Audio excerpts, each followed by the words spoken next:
Once upon a time, Noji was the kind of woman people stood up for before she even entered the room.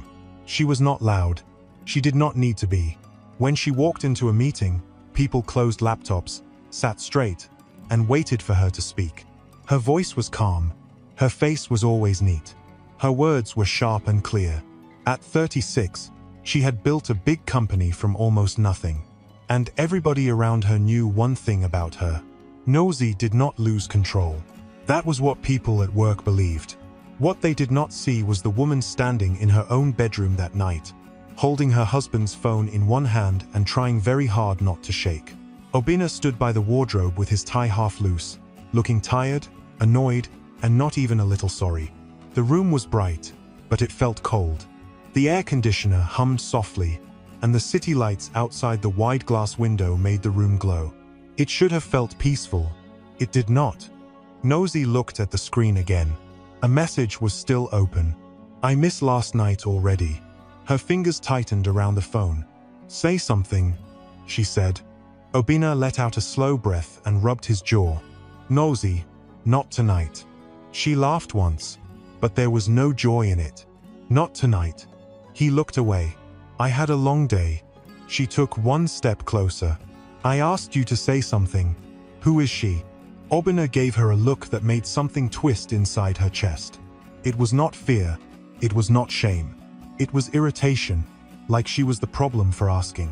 "Ngozi," he said, "give me my phone." She held it behind her back. "Who is she?" "It is not what you think." Her eyes stayed on his face. "Then tell me what I should think." He was quiet. That silence hurt more than shouting. Ngozi nodded slowly, like she was helping herself understand. "So it is true." Obina threw his hands out. "I did not say that." "You did not need to." She turned the phone toward him and read from the screen. "I miss last night already. Next time don't leave so early." Her voice broke for a second, but she steadied it. "Should I keep going?" "Stop reading my messages." "Your messages?" she said. "That is what you care about right now." Obina took a few fast steps toward her, then stopped when he saw the look in her eyes. She was not crying. That made him slow down. "Nosy," he said, trying to sound softer now. "You are making this bigger than it is." She stared at him. "Bigger than it is?" "Yes." Her mouth opened, then closed again. For 1 second, she looked like she had not heard him well. Then she said, very quietly, "You cheated on me." Obina looked away again. That was answer enough. Ngozi nodded once, then twice, like the truth was landing one piece at a time. "How long?" she asked. He did not answer. "How long, Obina?" He exhaled. "Does it matter?" She blinked at him. "Does it matter? I'm saying this shouting will not solve anything." She moved closer now. Not fast, not wild, just steady. "How long?" He looked at the floor for a moment, then said, "A few months." The words hit the room like a hard slap. Ngozi stood still. "A few months." Obina lifted his eyes. "It just happened. Life fine. It just happened for a few months." He frowned. "You know what I mean." "No," she said. "I don't." She walked away from him and stood by the window, folding one arm over her stomach. Outside, cars moved far below like tiny lights. Life was still going on. Somewhere people were laughing. Somewhere, somebody was sleeping in peace. It felt strange that the world had not stopped. Behind her, Obina spoke again. "You have not been here." She turned sharply. "Excuse me?" "You heard me." Ngozi stared at him, almost shocked that he would say more instead of less. Obina stepped forward now, his own anger rising. "You are always working, always in meetings, always on calls. Even when you are home, your mind is somewhere else." Her face changed, not because his words were true, but because he was using them now. "So this is my fault." "I did not say that." "You just did." "I said you have not been here. I built the life we are living in," she snapped. "This house, these cars, the trips, the comfort you enjoy so much. I worked for them. And I am your husband, not one of your staff," Obina shouted back. "You talk to me like I should be grateful you even remember I exist." The room fell quiet after that. Ngozi breathed hard through her nose. So because you felt ignored, you slept with another woman. Obina's lips pressed together. She nodded slowly. Say it. Say it with your full chest. He looked at her, then said in a low voice, I made a mistake. A mistake, she repeated. A mistake is putting salt in tea. A mistake is taking the wrong file to a meeting. This was a choice. Many choices, again and again. Obina's face hardened. Fine. Yes. It was a choice. Nosy looked like something inside her had gone still. Then she asked, Do you love her? That question sat between them. Obina did not answer fast enough. Ngozi let out a slow breath and looked down. Wow. It is not like that. Then what is it like? He rubbed his forehead. It started small. She laughed again. That dry, painful laugh. Started small. Yes. And then what? It grew legs. It walked by itself. It booked hotels by itself. Stop it, Nosy. No, you stop, she said, and for the first time her voice rose so hard it seemed to shake the room. You stop standing there like I am the one making this ugly. You did this. You. Not me. Obina looked angry now too, maybe because he had run out of excuses, maybe because the truth made him feel small. You think money makes you untouchable, he said. Nosy froze her. He took another step. You think because you are Madam CEO, everything bends around you. At work, maybe. Not in this house. Her eyes burned, but still no tears came. And you think betrayal makes you a man? He said nothing. The silence that followed was thick and bitter. It wrapped around both of them. Ngozi looked at him for a long moment. This was the man she had trusted. The man she had once laughed with, in empty apartments, when they had almost nothing. The man who used to hold her hand under tables when they went to family events. The man who had once told her, no matter what happens, it is you and me. Now he stood in front of her like a stranger in her husband's skin. She walked to the bed, picked up her handbag, and reached for her car keys on the side table. Obina frowned. Where are you going? She did not answer. Ngozi. She kept moving. He followed her to the bedroom door.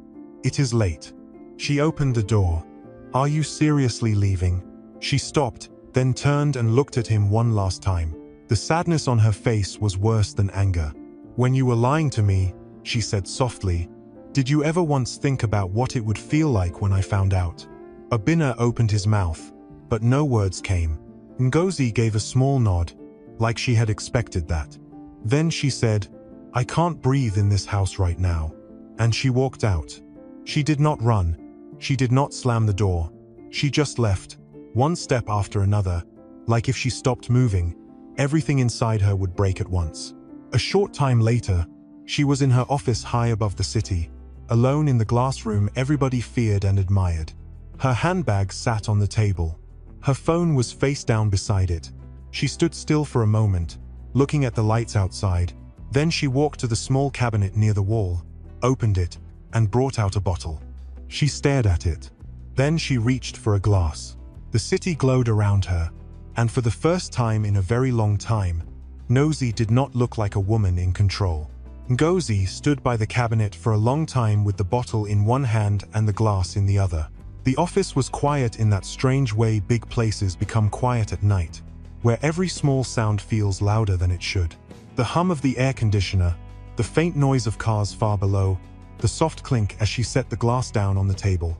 She poured the drink slowly, like she was still thinking she might stop.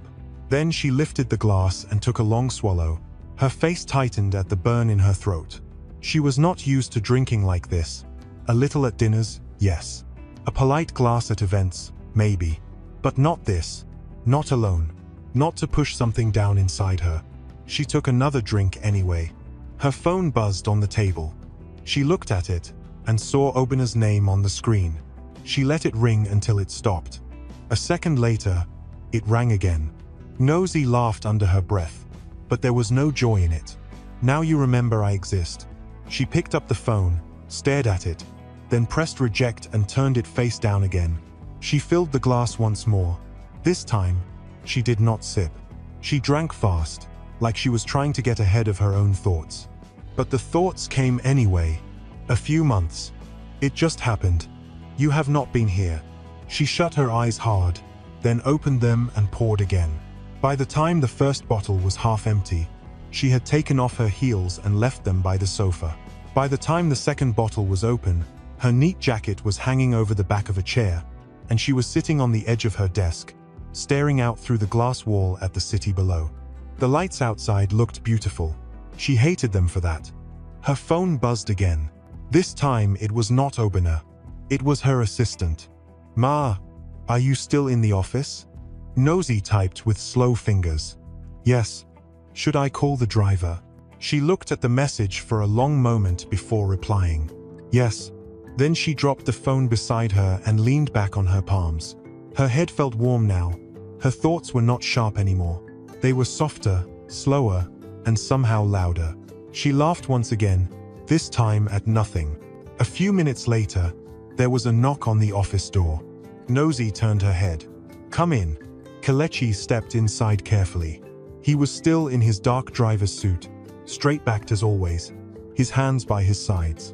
He was in his early 30s, quiet, respectful, the kind of man people forgot was in the room because he never tried to take up space. But tonight, in her strange, heavy mood, Ngozi noticed everything. The way he stood near the door first, the way he kept his eyes polite, the way he seemed to know something was wrong but would never ask unless told.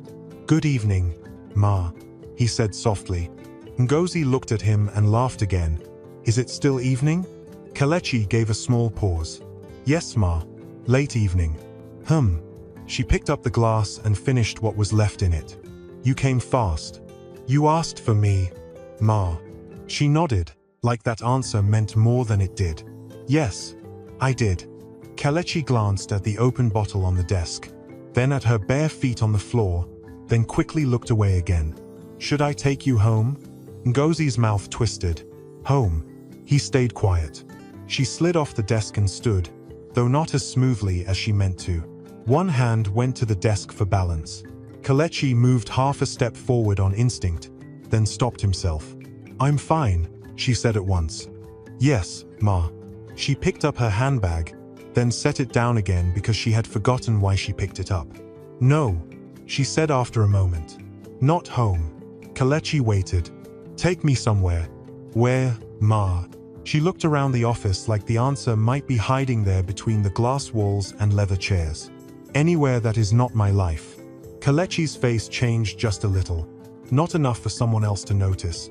Enough for her to see, concern, care, maybe even pity. She hated that one. He spoke gently. "Ma, it is late. Maybe home is best." Ngozi turned to him so fast that even she surprised herself. "Did you not hear me?" "I heard you, Ma." "Then do as I said." Kelechi lowered his eyes. "Yes, Ma." He walked over and picked up her jacket from the chair. "You should wear this." Ngozi stared at the jacket like it belonged to someone else. Then she took it from him without thanks and slipped it on badly, one sleeve half inside out until Kelechi quietly fixed it for her without saying anything. That somehow hurt more than if he had spoken. The ride down in the private lift was silent. Ngozi leaned against the mirrored wall and watched their reflections. She looked like a woman from a magazine who had forgotten how to stand. Kelechi looked the same as always, calm, controlled. That made her want to laugh again, but she did not. When they reached the basement, the black Escalade waited under the bright lights. Kelechi opened the back door for her. Ngozi stopped by it. "Do you ever get tired?" Kelechi blinked. "Ma." "Of opening doors. Of saying yes, Ma." "No, Ma. Drive here. Wait there. Do you ever get tired?" He seemed unsure how to answer. "It is my job." "That is not what I asked." He looked at her for a second, then said, "Sometimes." Ngozi gave a slow nod. "Good. At least you are human." She got into the back seat. The leather was cool and soft. The door closed. A moment later Kelechi got into the front and started the engine. He looked into the mirror. "Where would you like to go, Ma?" Ngozi looked out through the tinted window at the empty basement and said, "Don't move yet." He took his hands off the gear. "Yes, Ma." The engine stayed on. The soft sound of it filled the car. Ngozi sank deeper into the seat and let her head rest back. Do you know what the funny thing is? Kelechi did not turn around. No, Ma. I saw signs. He said nothing. I did. She went on. Late calls. Sudden showers when he got home. Smiling at his phone like a fool. I saw it. I saw it, and told myself I was imagining things. Her voice was not angry now, just tired. Kelechi kept his eyes forward. I'm sorry, Ma. She let out a dry laugh. Everybody says that when they don't know what else to say. I mean it. She stared at the back of his head. Do you? Yes, Ma. The way he said it made the car feel smaller. Ngozi looked down at her own hands. Do you know what hurts the most? Kelechi was quiet for a moment. No, Ma. It is not even that he cheated. She swallowed. It is that he stood there and made it sound normal. Like I was foolish for being hurt. Like I should clap for him because he was honest after getting caught. Kelechi's fingers tightened slightly on the steering wheel, though the car was not moving. That was wrong. She looked up. Wrong? Yes, Ma. Ngozi let the words sit in the air. Then she leaned forward a little. And if I was the one who did it? Kelechi hesitated. Ma? If I was the one with messages on my phone? If I was the one sneaking around? What would people say then? He answered carefully. They would still say it was wrong. She gave a soft, crooked smile. No, they would say worse. The car went quiet again. Then Ngozi said, turn around. Kelechi blinked and looked in the mirror. Ma, turn around and talk to me properly. I am tired of speaking to the back of your head. He looked unsure, but he turned in his seat just enough to face her without climbing out of the front. Up close, he looked younger than she usually noticed. Tired too. Human. Not just part of the car. Not just a shadow that waited outside doors. Ngozi studied him in a way she never had before. You have worked with me for how long now? 2 years. Ma. 2 years, she repeated. And what do you think of me? He looked shocked. Ma. Answer me. Kelechi sat very still. You are strong. Ngozi smiled without warmth. That is what people say when they are afraid. He shook his head. No, Ma. I mean it. You are strong. She leaned back again. Not tonight. He said nothing. Ngozi looked out the window again, though there was nothing to see but pillars and light. Nobody waits for me, she said softly. Everybody wants something. Staff want answers. Clients want results. My husband wanted comfort while he lied to my face. She looked back at him. Tonight, you will wait. Kelechi lowered his eyes. Yes, Ma. Minutes passed. Maybe many. Maybe few. Time had gone soft around the edges. Ngozi spoke again, and this time her voice was lower. Come to the back. Kelechi did not move. She watched him. Did you hear me? Yes, Ma. Then come. He turned slightly more in his seat, troubled now in a way he could not hide. Ma, I think you should rest. Something in her face hardened. That was not a suggestion. He swallowed. Ma. Ngozi leaned forward, her eyes fixed on him. Do not refuse me tonight. The car felt tight with silence. Kelechi slowly opened his door and stepped out. For a second, Ngozi thought he might walk away. But then she heard the back door open and close. What happened after that was not spoken about later. Not clearly. Not with full words. It moved like smoke in a closed room, thick and hard to breathe through. A broken woman, a trapped man, a night that should have ended differently. Outside, the city kept glowing as if nothing inside that parked Escalade had shifted. By the time the darkness began to thin, the car was still in the basement. Morning light crept in softly through the tinted glass. Ngozi woke first. Her head pounded. Her mouth was dry. For one confused second, she did not know where she was. Then she did. She sat up too quickly and winced. Kelechi was already awake. He sat on the other side, straight-backed, eyes lowered, hands still. Neither of them spoke. Ngozi looked at him, but he would not meet her eyes. And somehow, in that heavy, painful silence, everything was already understood. Morning sat inside the Escalade like a witness that did not speak. Ngozi did not move at first. She stayed there, her hand pressed against the seat, her breathing small and careful, like even air had become hard to trust. The basement light looked different now that the night was gone. It was plain, harsh, real, nothing was hidden anymore. Kelechi still did not look at her. Nosy looked down at herself, then at the door, then back at the seat between them. Her mind was trying to wake up, but the truth was already there before her thoughts could catch up. She swallowed. Her voice came out dry. "How long?" Kelechi answered without lifting his head. "It is after 6, Ma." She gave one small nod, not because time mattered, just because she did not know what else to do with his answer. Silence settled again. Then Ngozi said, very quietly, "Open the door." Kelechi moved at once. He stepped out first, then opened her side. He stood back, leaving space, not too near, not too far, like he had measured the exact distance that would do the least harm. Nosy stepped out slowly. Her heels were still in the front. Her handbag was on the floor by the seat. She bent to pick it up, then paused, pressing a hand to her temple when the pain in her head hit hard. "Ma," Kelechi said softly, "please be careful." She stiffened at his voice. Not because he had spoken badly, not because he had crossed a line now, but because his kindness felt unbearable. She picked up her bag, straightened, and said, "Bring my shoes." He reached into the front and brought them to her. He lowered them near her feet without trying to help her wear them. Ngozi slipped them on and looked away. "Take me upstairs." "Yes, Ma." They entered the private lift together. The doors shut. The mirror in front of them caught both their faces. Nosy looked pale, tired, older than she had looked yesterday. Kelechi looked like he had not slept, though he had not said one word of complaint. Ngozi kept her eyes on the floor. When the lift opened into her office, she walked out fast. Her jacket was wrinkled. Her hair was no longer perfect. The office she had left the night before still looked the same. The open bottle, the used glass, the chair pushed slightly back, but she was not the same woman who had stood here with a drink in her hand and anger in her chest. She stopped near the desk and said, "Wait outside." Kelechi stayed by the door. "Ma?" She turned sharply. "I said wait outside." He gave a quick nod. "Yes, Ma."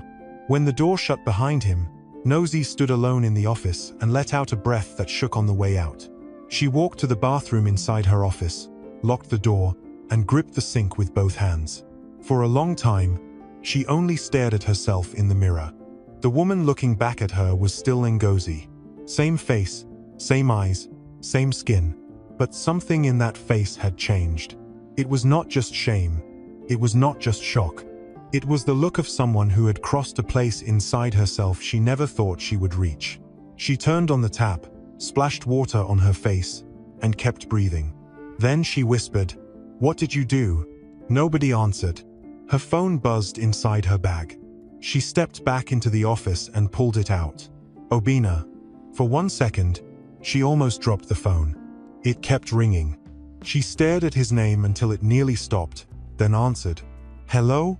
Obina's voice came fast, rough with worry and annoyance mixed together. "Where are you?" Nosy closed her eyes for a moment. "At work." "At work?" he repeated. "Ngozi, do you know what time it is?" "Yes. I called you all night." She sat down slowly in her chair. "I know.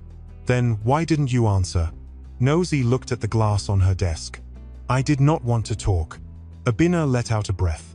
"So you just disappear till morning?" She said nothing.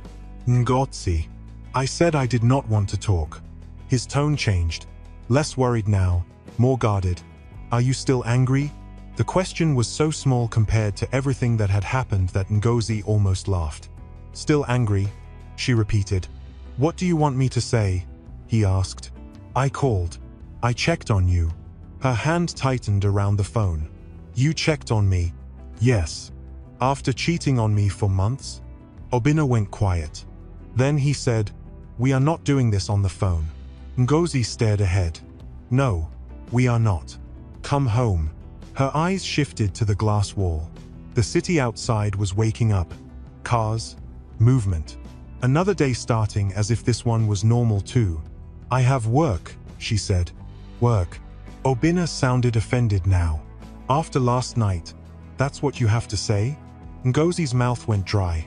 Last night, he had no idea what that phrase meant anymore. Come home, he repeated, more firmly this time. We need to talk like adults.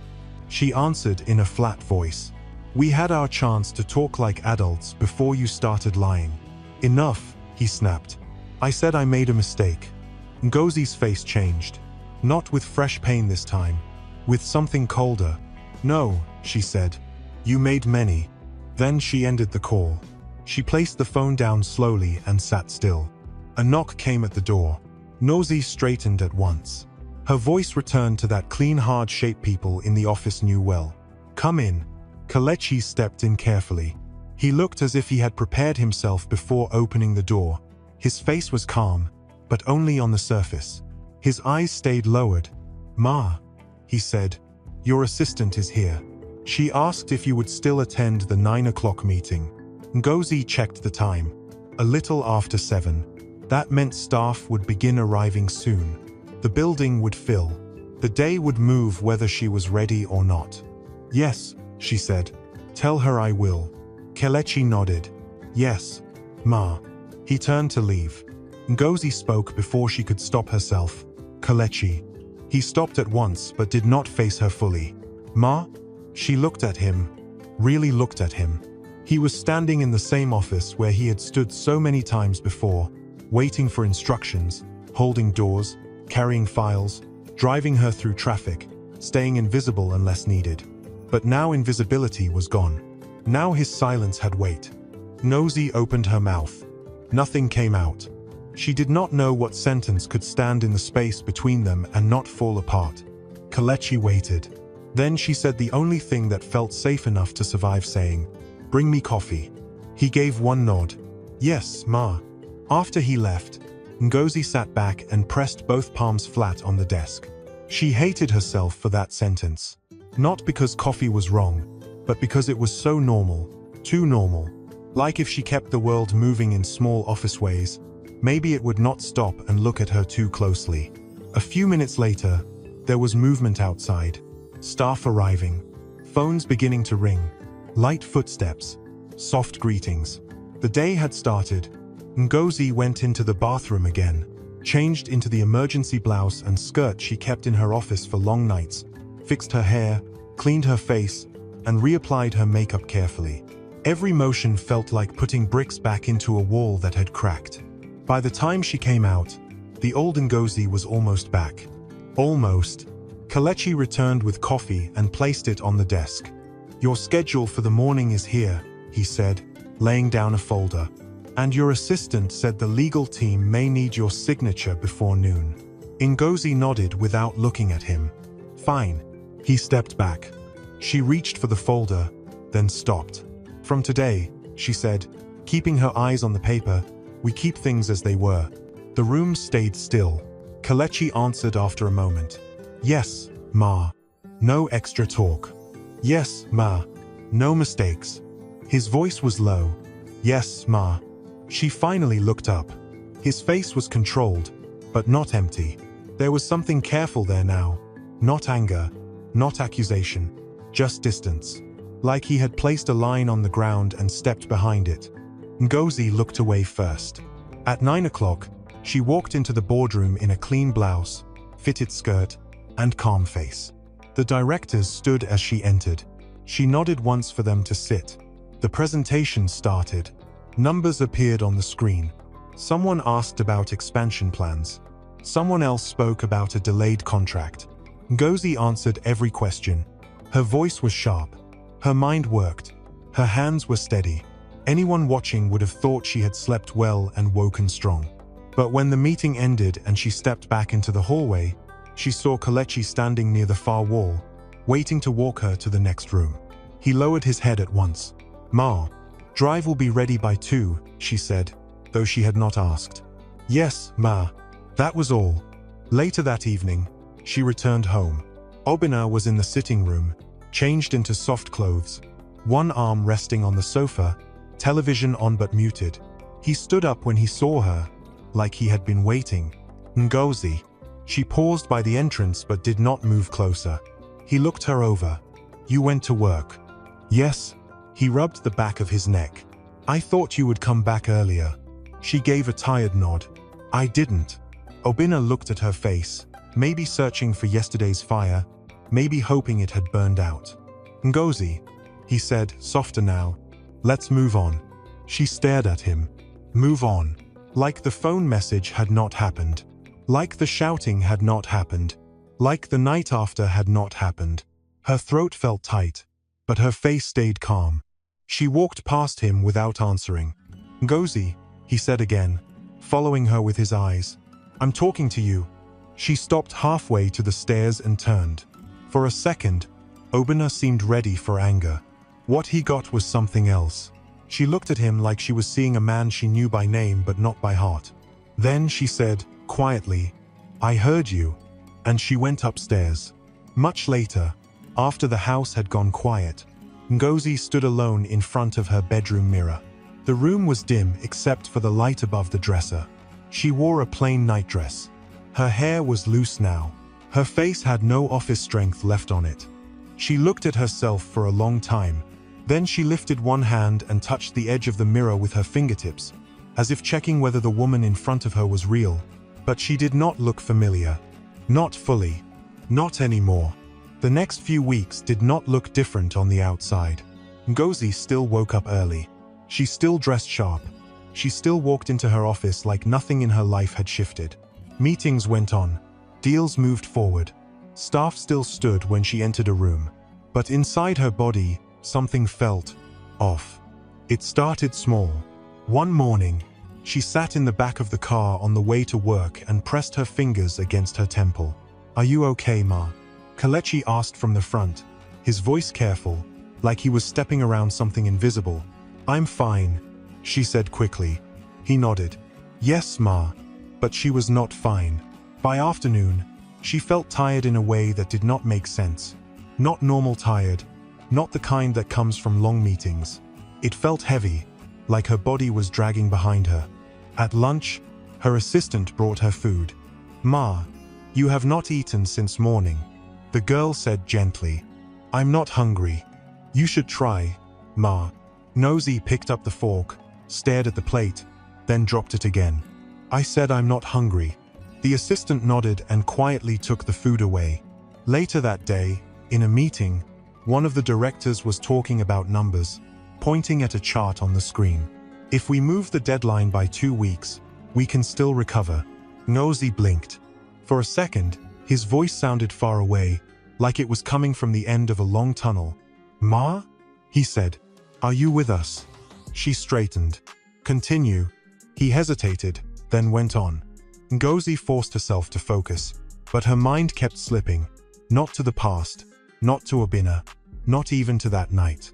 Just slipping. That evening, when she got home, she dropped her bag on the table and sat down without even taking off her shoes. Obinna came out of the kitchen holding a glass of water. You look tired, he said. I am. He handed her the glass. Drink. She took it and sipped slowly. Obinna sat across from her. You have been like this for days. She said nothing. Nosy, he continued, softer now. Are you sick? No. Then what is it? She looked at him, her face calm but distant. Work. He frowned. You have always had work. Yes. So why is it different now? Ngozi looked away. It's not.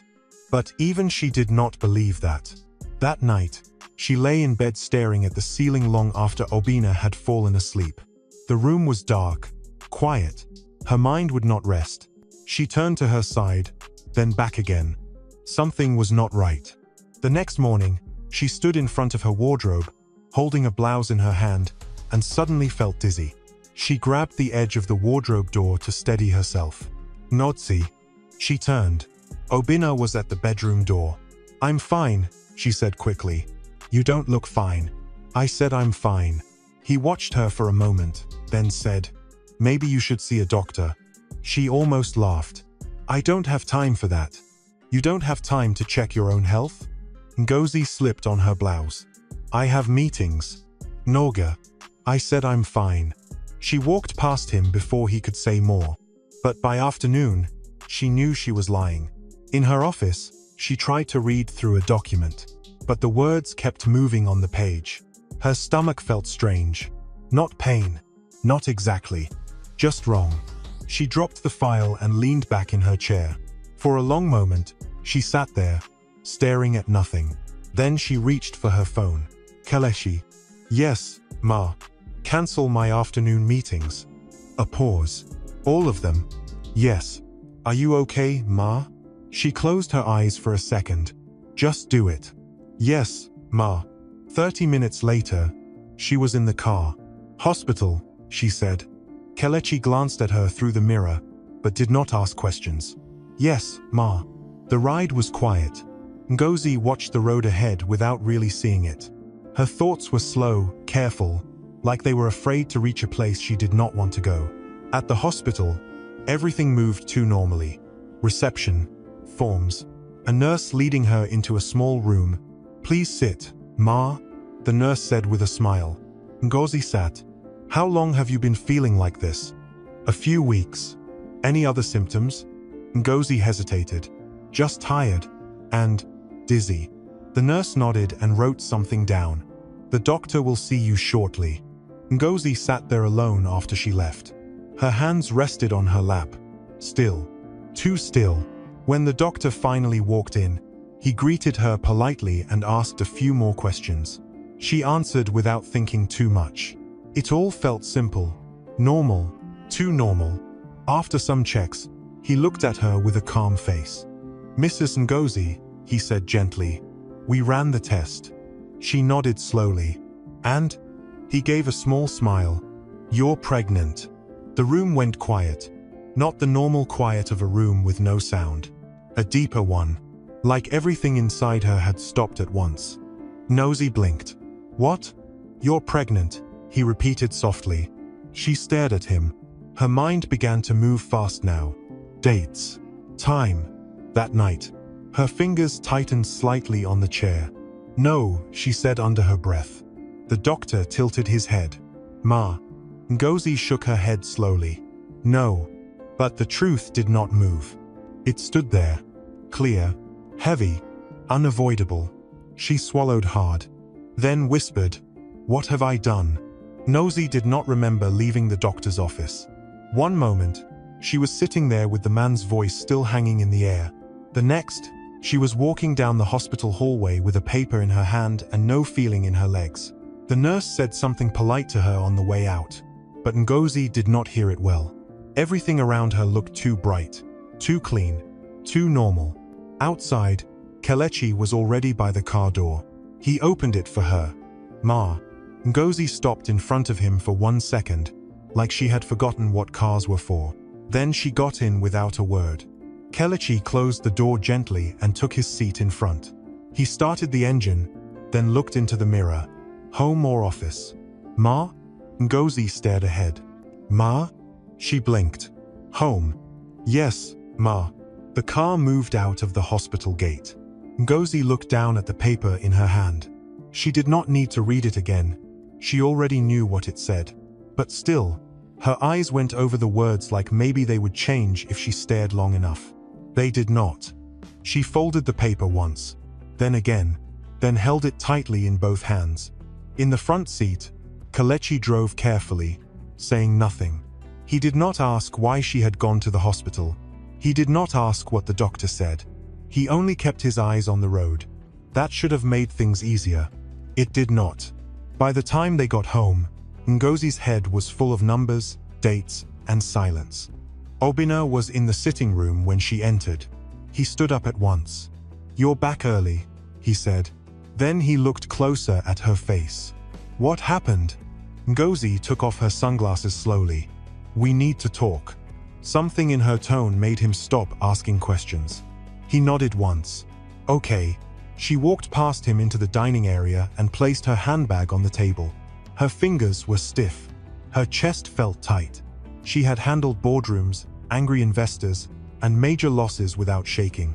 But now, standing in her own house with one sheet of hospital paper in her hand, she felt less ready than she had ever felt in her life. Obinna pulled out a chair for her. Sit. She did not sit. He watched her carefully. Ngozi, What is this? She held out the paper. He took it, frowned, and read it. For a second, his face did not change. Then it did. His eyes lifted to hers. You're pregnant? Ngozi said nothing. Obinna looked at the paper again, then back at her. Ngozi? Yes. The word came out flat. He stared at her for one more second, then a strange light came into his face. Not fear, not confusion. Something else. Something too bright. He laughed softly, like he could not believe it. Pregnant? Ngozi watched him. Obinna dropped the paper onto the table and stepped closer. Ngozi, this is... He shook his head and smiled. This is good. Ngozi's face did not move. Good? Yes. He let out a breath and ran both hands over his head. Wow. I mean, wow. She kept watching him. He began to pace a little. This is what we needed. Ngozi frowned slightly. What? A fresh start, he said quickly. That's what this is. A fresh start. Her stomach turned. Obinna came closer again, his voice softer now, warmer. Maybe this is how we fix things. Fix things. Ngozi looked at him as if she had never heard those words before. He reached for her hand, but she pulled it back before he could touch it. Obinna paused. Ngozi. She spoke slowly. You're happy. He looked confused by the question. Of course I'm happy. Just like that? He spread his hands. Why wouldn't I be? Ngozi's throat felt dry. After everything. He let out a breath. Yes. After everything. Maybe that's the point. Maybe this is the one good thing that can come out of all this mess. Ngozi stared at him.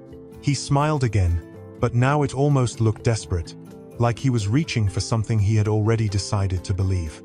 We can do this right. We can leave the past behind. We can try again. Leave the past behind.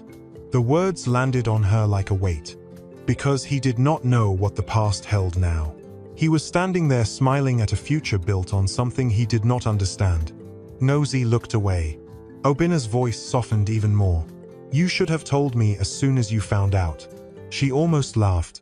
Instead, she said, I just found out. And you came straight home. Yes. Good. He said quickly. Good. He pulled out the chair again. Sit down. You need to rest. Have you eaten? Did the doctor say everything is okay? Ngozi sat this time, not because she wanted to, but because her legs felt weak. Obinna sat across from her, suddenly full of energy. We need to plan. We need to be careful now. She looked at him, and all she could think was, you have no idea. He was already talking again. We should tell no one for now. Let's wait. Just be safe first. Ngozi's fingers closed around the edge of the table. He mistook her silence for worry. Hey, he said gently. This is not a bad thing. She lifted her eyes to his. You really believe that? Yes. He reached across the table again, slower this time. Ngozi, maybe this is the thing that brings us back. She let him touch her hand now, not because she wanted comfort, but because she did not have the strength to pull away again. That evening, when it was time to go to a dinner meeting she could not avoid, Kelechi drove her. The ride was quiet at first. Ngozi sat in the back seat with both hands resting over her bag. She had changed into a simple dark dress. Her face looked neat again, calm again. But the quiet around her was too careful. At a traffic stop, Kelechi looked at her through the mirror. Are you okay, Ma? The question was simple, but it did not feel simple. Ngozi looked up slowly. He was not asking like office staff asked. Not to be polite, not to fill silence. He was asking because he could see something was wrong and did not know if he had the right to say more. Ngozi held his eyes in the mirror for 1 second. Then she looked away. I will be, she said. Her voice sounded steady, but she did not believe it. Kelechi gave a small nod. Yes. May. The light turned green. The car moved again. Ngozi looked out the window at the city passing by. People on the sidewalk, shops, streetlights, other cars, everything moving forward like life had one clear road. But hers did not. At home, a man was waiting with joy in his face for a child he believed was his. In front, a man sat at the wheel saying little and understanding too much. And in the middle of it all was her. Nosy rested her head lightly against the seat and closed her eyes. She was not carrying one secret. She was carrying two, and both of them were growing heavier. The days that followed did not slow down. If anything, they moved faster. Ngozi still woke early, still dressed like nothing inside her had changed, still stepped into her office with the same calm face that made people sit up straight. But something about her had shifted in a quiet way people could feel, even if they could not explain it. She spoke softer now, not weak, just less sharp.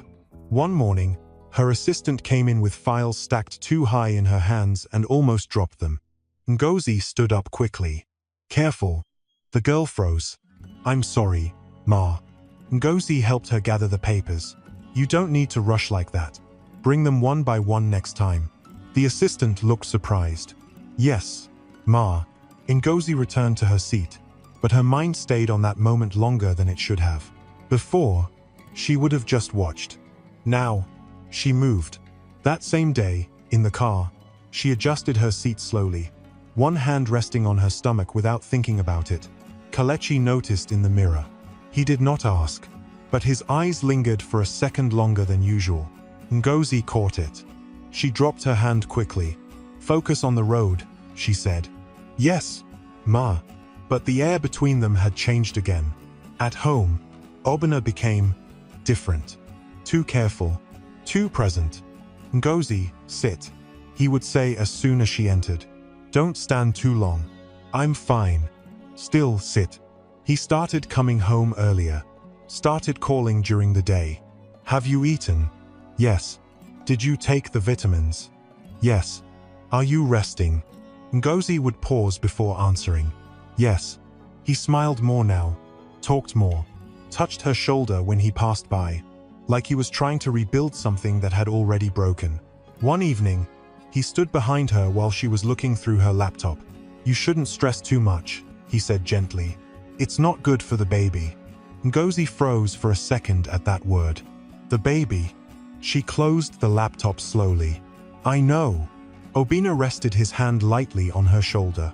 We're going to be fine. Ngozi nodded. But her eyes did not agree. Days later, she sat in her office, reviewing contracts, when a small sharp thought cut through her focus. It came suddenly, and it stayed. She looked up from the document. The room felt quiet in a different way now. She reached for her phone, then stopped. Her fingers hovered over the screen. She was not thinking about the baby. She was thinking about Obina, about how easily he smiled now, about how ready he was to move on, about how he had said it. A fresh start. Ngozi leaned back slowly in her chair. Her eyes narrowed just a little. That thought did not feel finished. Later that evening, she sat in the car again as Kelechi drove. Kelechi. Yes, Ma. Do you ever notice things people don't say? He glanced at the mirror. Ma. She kept her eyes forward. When someone is talking, but something feels missing. He thought for a moment. Sometimes. Ngozi nodded. Good. Silence returned. But her mind did not quiet down. That night, after Obina had fallen asleep, Ngozi sat up in bed and reached for his phone on the bedside table. Her hand paused before touching it. Then she picked it up. She unlocked it easily, the same way she had done before. The screen lit up. Messages, calls. Everything looked clean. Too clean. Ngozi frowned slightly. She opened his messages. Nothing. She checked his call log. Normal. Too normal. Her fingers moved faster now. She checked deleted messages. Nothing. She checked his email. Nothing. Ngozi stared at the screen. Then she whispered to herself, no. This was not right. People do not just stop. Not like that. Not suddenly. Not completely. She placed the phone back exactly where she found it. Then she lay back slowly, staring at the ceiling. The thought came back stronger now. It didn't stop. The next day, she left work earlier than usual. Kelechi, she said, stepping into the car. Yes, Ma. Drive. He started the car. Where to? Ma. Ngozi looked ahead. I'll tell you. He nodded. They drove in silence for a few minutes. Then she spoke again. Take the third turn ahead. Yes, Ma. The roads changed. Less busy. More quiet. Kelechi's grip on the wheel tightened slightly. Ma, he said carefully, this road does not lead home. I know. Silence. Keep going. Yes, Ma. They stopped not far from a small hotel. Nothing fancy. Nothing obvious. Just quiet. Noji stared at it through the window. Her chest felt tight, but her face stayed calm. Kelechi. Yes, Ma. Wait here. She stepped out of the car. Each step toward the building felt slow, but steady. Inside, the air smelled faintly of cleaning liquid and something else she could not place. She walked to the front desk. The man there looked up. Good evening, Ma. Ngozi gave a small nod. Can I help you? She looked at him directly. I'm looking for someone. He hesitated. Ma? Ngozi leaned slightly closer. A man named Obinna. Has he been here? The man's face changed for a split second.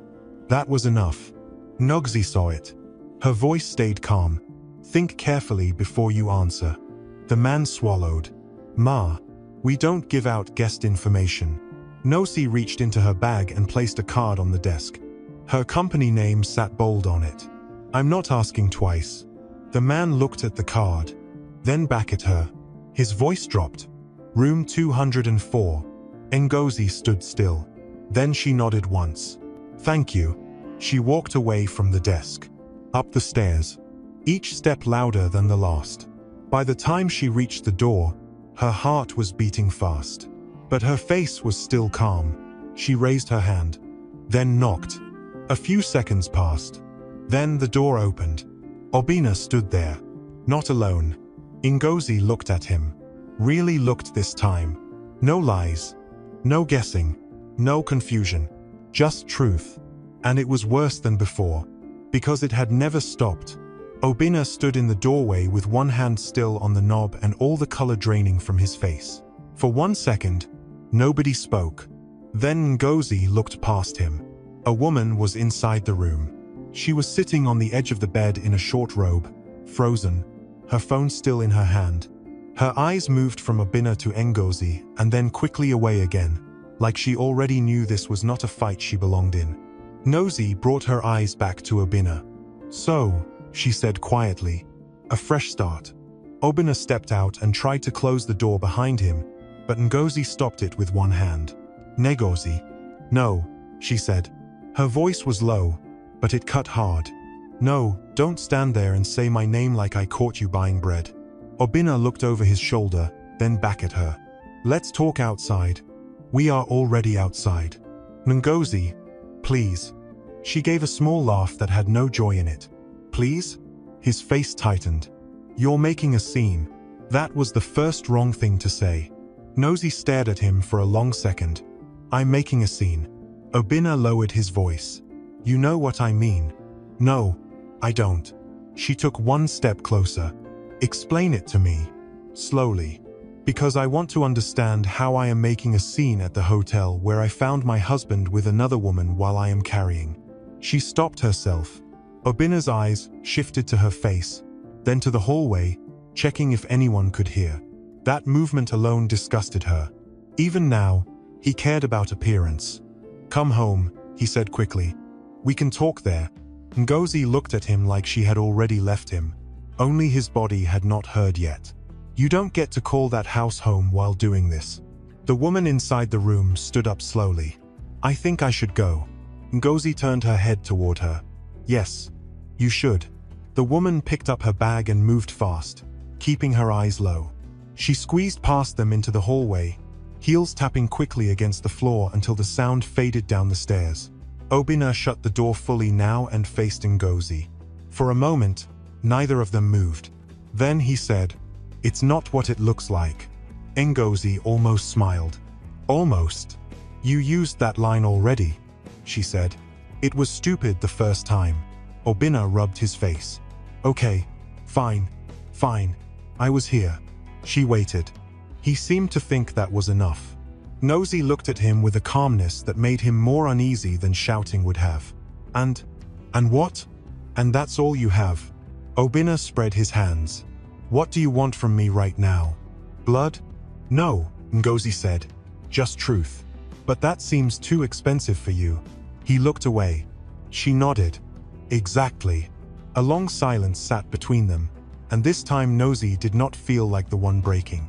She felt cold, clear, tired in a way that had passed pain and entered something sharper. Obinna saw it too. His voice changed. Nosy, listen to me. I know how this looks. How it looks, she repeated. You really love that sentence. I'm trying to explain. No, you're trying to escape. He stared at her. Then, because he had run out of clean places to stand, his own anger began to rise. You know what? Fine. Yes, I came here. Yes, she's been in my life. Are you happy now? Ngozi looked at him. Happy? You pushed and pushed and pushed for answers. Now you have them. She folded her arms slowly. No, I don't. Because what I have is proof that you are a liar. Answers would need honesty. Obinna's jaw tightened. I was going to end it. When? He opened his mouth. Nothing came out. Nosy gave one short nod. Right. He took a step toward her. I mean it. Don't. She held up one hand. Don't insult me again. I'm not insulting you. You are, she said. Every time you think I am stupid enough to believe you. He let out a hard breath and leaned against the wall. What do you want me to say? Ngozi looked at him carefully. Then she said, nothing. Obinna frowned. What? I don't want another excuse. I don't want another mistake. I don't want another speech about how hard your life is with a successful wife. She stepped closer now, her eyes fixed on his. I want you to understand that you are done. His face changed. Ngozi. No. Listen now. Because I listened before. I listened when you said it meant nothing. I listened when you said we should move on. I listened while you smiled at me over dinner and talked about the future. Her voice stayed steady, but every word landed hard.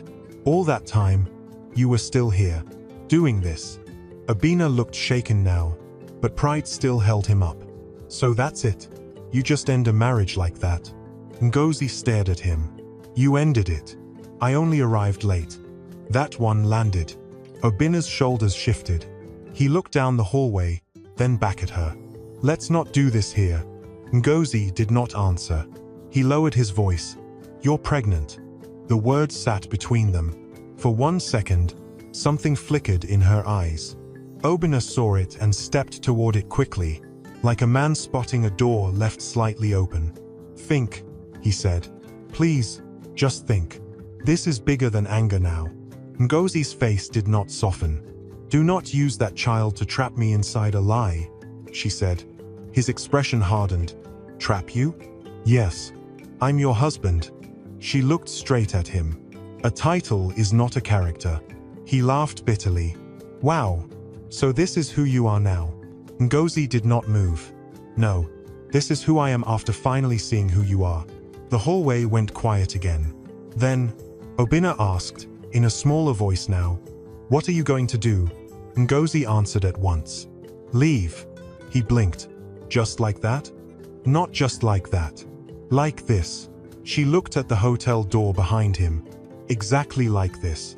Obinna stared at her for a long moment, maybe waiting for a tear, a crack, a plea. She gave him none. At last he said, You think you can just walk away and start over? Ngozi's face changed, but only slightly.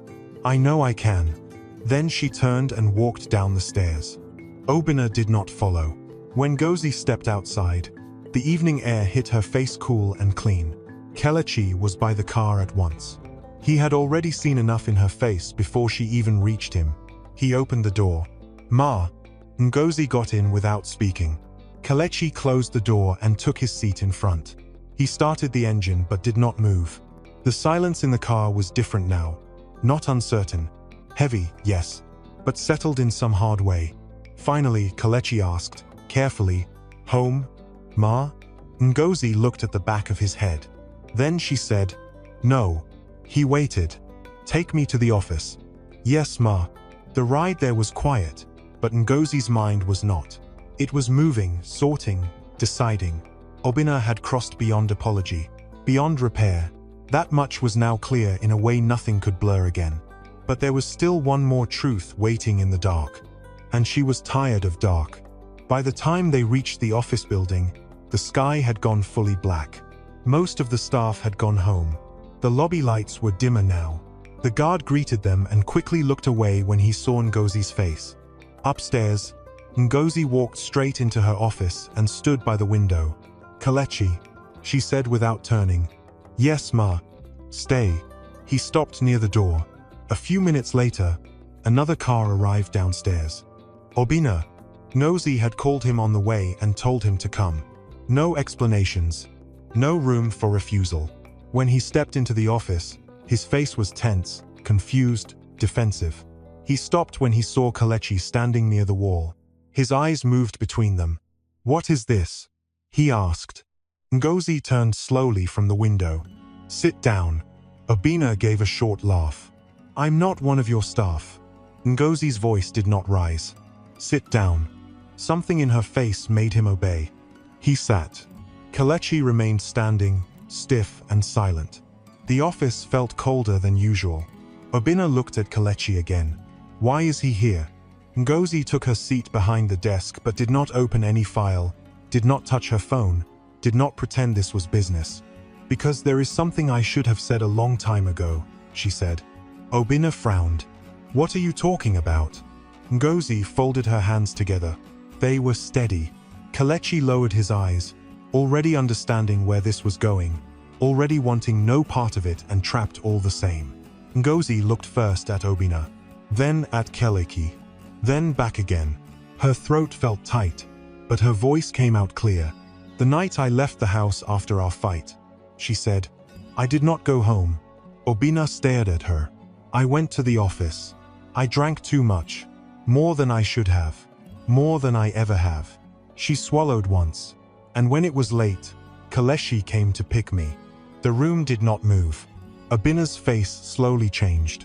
Ngozi went on before fear could stop her. "What happened after that should never have happened. I lost control." Obinna stood up so fast the chair pushed back hard against the floor. "What are you saying?" Ngozi stayed seated. "I'm saying the marriage did not break on one side only." Obinna looked at Kelechi now, full of shock and rage. "You." Kelechi took one step back. "Sir." "Shut up," Obinna shouted. Ngozi rose at once. "Don't." Obinna turned to her, breathing hard. "You did what?" Ngozi's face was pale, but she did not look away. "I said I lost control." "With him," Obinna shouted, pointing at Kelechi like he could not even believe the shape of the truth in front of him. "My wife? With my driver?" Kelechi looked like he wanted the ground to open under him.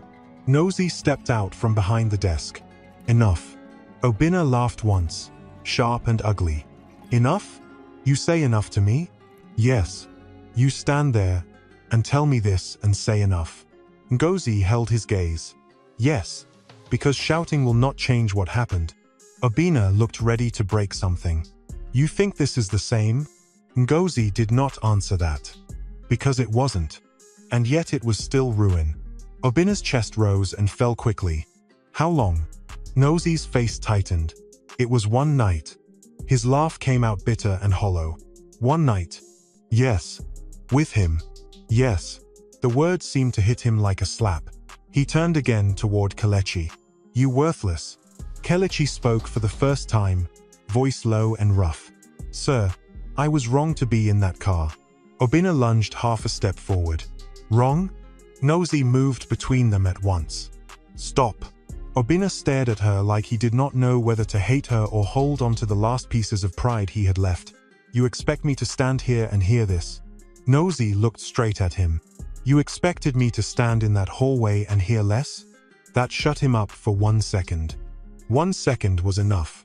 Ngozi turned slightly toward Kelechi. Her voice softened, but only a little. "You didn't take anything from me," she said. "I lost control. That is my responsibility." Kelechi looked up at her then, shocked, pained, almost ready to speak against the sentence. But he did not. Obinna stared at both of them, and something inside the room seemed to finally tear all the way through. There were no lies left now. No clean places to hide. Just three people standing in the wreck of choices already made. And this time, nobody could pretend not to see it. The office stayed quiet after the shouting stopped. Obina stood in the middle of the room with his chest rising hard, his face full of anger, shock, and something even worse than both. Kelechi stood near the wall like he wanted to disappear into it. Nosy was between them, not because she wanted to protect one man from the other, but because she was done letting men turn her pain into another fight she had to clean up. For a long moment, nobody moved. Then Obina laughed again, but this time, the sound was weak. "Amazing," he said, shaking his head. "This is amazing."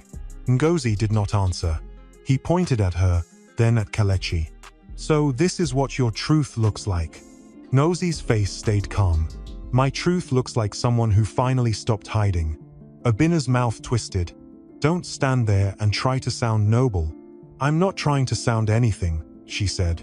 "I'm telling you what is left." Obina took a step back, then another. He looked around the office, at the glass walls, the desk, the chairs, the city lights outside. It was as if the whole room now felt like it belonged to someone he had never really known. "So what now?" he asked. "What do you want? An apology? Tears? Me to kneel?" Nazi looked at him for a long second. "No." His eyes narrowed. "Then what?" "I want peace." He gave a bitter smile. "After this?" "Yes." He stared at her like he could not understand the word. Ngozi spoke slowly, clearly. "I am leaving this marriage." The sentence landed and stayed there. Obina blinked. "You can't be serious." "I am." "You're pregnant." "I know." "And you still want to leave?" Ngozi nodded once. "Yes." Obina took in a sharp breath and spread his hands. "So that's it? You break everything and walk away?" She looked at him steadily. "No. We both broke everything. I'm just the one refusing to live inside the broken pieces." He shook his head hard. "You think people will clap for you? You think this will look good?" Nosy almost smiled, but not because anything was funny. "That is your problem, Obina. Even now, you are still thinking about how it will look." His jaw tightened. "Because it matters." "No," she said. "It matters to you." Silence stretched again. Then Kelechi spoke, his voice low. "Ma, I should go." Both of them turned toward him. Ngozi saw what was in his face then. Shame, exhaustion. The look of a man who had been standing under a weight for too long and had finally decided he could not carry it one more minute. He lowered his eyes. "I should resign." Obina laughed sharply. "Yes, you should." Ngozi did not look at Obina. She kept her eyes on Kelechi. "Why?" Kelechi looked up for only a second. "Because I can't stay after this." Ngozi's voice stayed quiet. "Because of what people will say."